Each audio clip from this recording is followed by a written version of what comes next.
So I feel this video has been sort of a long time coming, and I'm going to be talking about why the gaming community, especially online, has toxic politics. Now I'm going to be taking 3 really prominent gaming YouTubers, and in my mind they sort of represent a scale. So TheQuartering, in my opinion, is the worst. Makes a whole career of being really toxic online, basically being against any type of diversity, progressive change, and you really know the drill of people like him.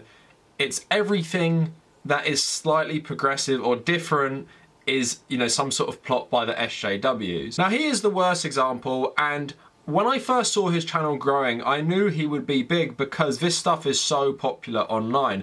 Basically just distilling this nerd outrage and nerd anger into a type of content that is very, very profitable. So I think he's the best example to point to when you're talking about toxic politics in the gaming community. And the second person I'm going to talk about is a YouTuber called ActMan. So I'm not really going to take much pleasure in calling this guy out specifically because I actually really like his content. He actually makes very, very well done videos about classic games I like, whether it's the Halo franchise or Call of Duty, and I feel what makes his reviews so good is that they are both entertaining, but he really gets into these little nitty-gritty details of why you like these classic games and why they feel so good compared to more contemporary games. But in doing research for this video, I watched some of his older ones about politics, Gamergate, things like that, and I was very disappointed.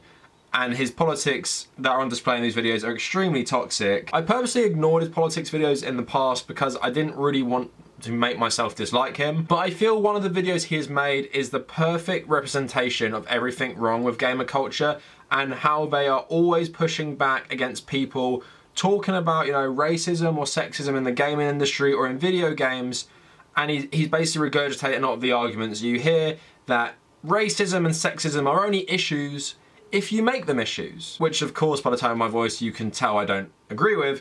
Now the last person we're going to look at, and we're not going to look at him in detail, is Angry Joe. I've made videos on Angry Joe before, but he is actually way better than nearly every other gaming YouTuber for politics. But what I'm going to do in this video is outline how the most toxic, like TheQuartering, can have his, I guess, arguments and stances regurgitated by even the best of them in Angry Joe. And to wrap up the video, I'm just going to go into how these types of arguments, this type of culture, makes the gaming community such fertile ground for neo-Nazi recruitment.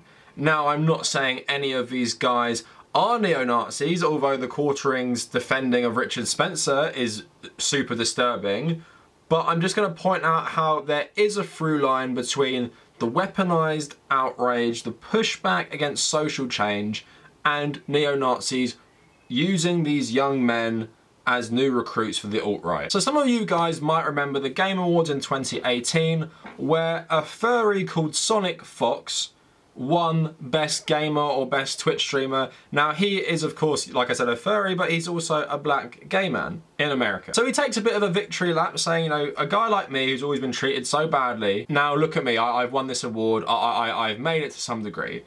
Now, imagine what a guy like TheQuartering thinks of that, so let's take a look at the video. After he had accepted his speech, he said this. Guess all I gotta really say is that I'm gay, black, a furry, pretty much everything a Republican hates, and the best esports player of the year, I guess.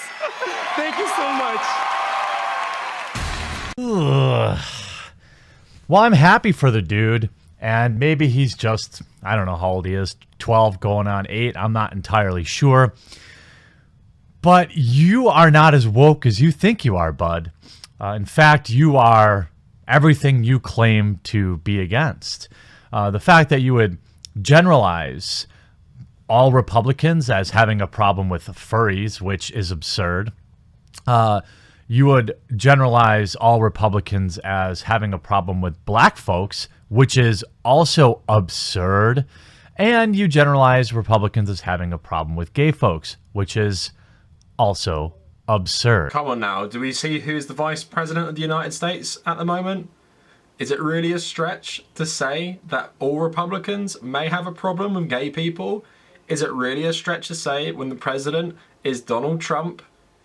that most Republicans probably also have a problem with black people. In fact, you sound like a bigot to me, my friend. You seem to be generalizing all Republicans as some sort of monolith of hate. Now, here is one of the key arguments you're going to see come up a lot. The real bigots aren't the people who say mean things to people like Sonic Fox.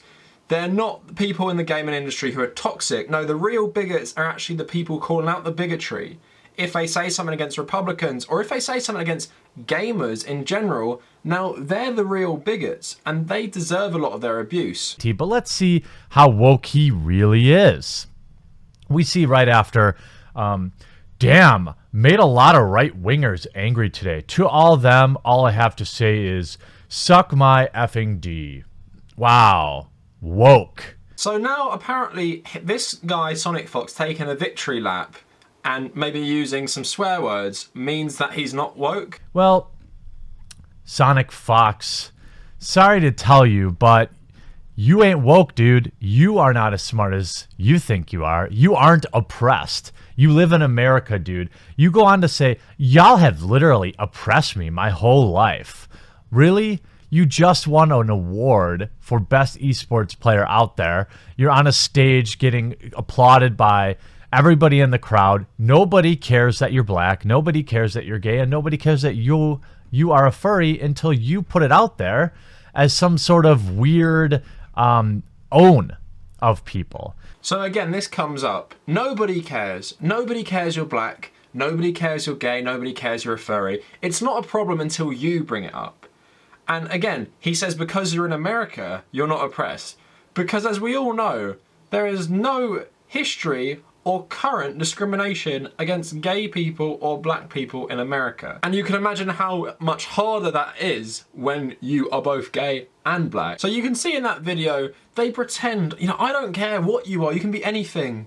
And we're just all gamers having fun. But then you can see this actually does annoy him. And he gets fake outraged about what he said to make this video for clickbait, saying that a woke furry steals the 2018 Game Awards. Now this little speech by TheQuartering can really sum up a lot of the prejudices found in the gaming community as a whole. They pretend they don't have them, but the minute that guy got up on that stage, there were going to be videos like this. And they pretend they don't have a problem with gay people, black people, but again, they either completely minimize what it is like to be one of those groups in America or be both of them. This guy saying Republicans can't all be painted with the same brush and saying that makes him a bigot. But I think by and large you can paint Republicans with that brush. Sure, not every single one of them will be like that, but most of them will be like that. Shown by their complicity in the Trump administration and Trump's racism and Pence's homophobia and Pence's racism and the whole administration's stance towards non-white people. Now another big through line you find in the gaming community is that SJWs and leftists are out to destroy everything you love. They have got so much power in a massive corporate space that they are taking over, Battlefield 5. They're taking over She-Ra. They're making She-Ra all feminist and they're not making her good looking anymore. Because as we all know, the things corporations love most is leftists controlling everything. Now, a big part of the crusade at the moment, from TheQuartering and other people like him, is against She-Ra. Obviously, a spin-off of He-Man, I think. But they're mad that she isn't sexy anymore, and they're also mad that there is SJW politics in the form of same-sex relationships. So take a look at his video. It is an undeniable fact that they took what was clearly a beautiful woman, turned her into what can only be described as a 13-year-old boy, and obsessed over who that character dated and the love interests of the show. Now, that is a fine show for adults, but it isn't the type of cartoon I was interested in my youth. Apparently, there's a market for it, though, and that's fine. I don't ever remember wondering who G.I. Joe was sleeping with. I don't ever remember wondering who He-Man got down with after he was done defeating Skeletor. But the idea that 8-year-olds are really worried about who's going to bed with who is absurd. The show is not a children's show. It never was a children's show. So here in this clip, TheQuartering's homophobia just shines through. He's making the whole issue of a same-sex relationship about sex and about sleeping together, which of course, that is not what you think about inherently if you're not homophobic, but to him, a children's show or a show for teens, they're poisoning it by making it all about sex. You're now worried about who She-Ra is going to bed with. Now, of course, as a kid, when you're watching cartoons like that, and you see a straight relationship, you don't start thinking about, oh, well, I wonder when they're boinking or something. Of course you don't. But that's how his homophobia is shown, because he's making it all about sex when it's not. That is the argument right-wingers have always used against being gay. It is sexual perversion. And that's all it is. It's not natural, of course, you hear them say. And of course, the benefit of showing children same-sex relationships is that they will grow up knowing that it is a normal thing. And they're not going to be thinking about sex because children don't understand that yet. And even when you're a teenager, you're not thinking about that when you see a pretty sanitized children's cartoon. If you're not seeing sex, you're not thinking about sex just because they're in a same-sex relationship. Now, TheQuartering is also mad that they made She-Ra, wear less skimpy clothes and have less pronounced, I guess, cleavage. Now, to me, whether or not a character is good looking being a bad thing, while obsessing over who they're sleeping with as being more important for a children's cartoon is, I don't know, a little spicy. But at the same time, he's complaining that they're sexualizing the show more by putting a same-sex relationship in it. Now, when I commented on Twitter that there's a clear agenda, people were quick to gaslight me and say that what a crazy thing to be saying. What a crazy thing to be saying. I mean, I'm only looking at headlines that say She-Ra returns to Netflix for its final season, and spoiler, everything is gay and getting gayer by the minute. I mean, I love it. I'm sure. I mean, what am I talking about? What am I talking about? What could I possibly be alluding to? She-Ra and the Princess of Power, a child's show, finale canonizing lesbian relationship between Catra and Adora. I mean, I don't know what I could possibly be referring to here. Again, it shows his homophobia. It is really, really toxic. Now, ending the quartering section of this video, let's touch on a bit how this type of thinking can lead to, I guess, neo-Nazi apologetics. So back in 2018, he tweeted, "Please also apologise for calling Richard Spencer a Nazi, but you use all credibility when you say crazy things like that. In fact, you should likely make it a habit only to call Nazis Nazi. Then we can go back to just agreeing about Russian bots." And then he tweeted the other day, "Are you saying he is in the Nazi forces? Is Richard Spencer a time traveller? His ideas are fucking trash, but again, not a Nazi. Morons like you that toss the word around do a massive disrespect to those who died in the Holocaust. Disgusting." Well, Richard Spencer is actually a Nazi. He's a self-described white nationalist. I mean, yes, technically he wasn't in the Nazi party in the 1930s, but who even plays this semantics game? He is ideologically pretty similar to German Nazis, and he is an American Nazi. And you yourself are disrespecting victims of the Holocaust when you whitewash Nazis.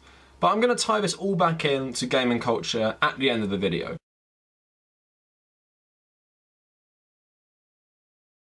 But let me know what you guys think in the comments. Let me know if you have any other examples. Let me know if you want a follow-up to any of this. If you want to follow me on social media, follow me at TheQuartering. Twitter is the main one, but also Facebook and Instagram. Also check me out on Reddit. So u/Tommy Cahill is my personal Reddit. But the big one for me is r/TheQuartering. That is my subreddit. Check out my Patreon and WordPress in the description. And if you made it this far, thank you for watching.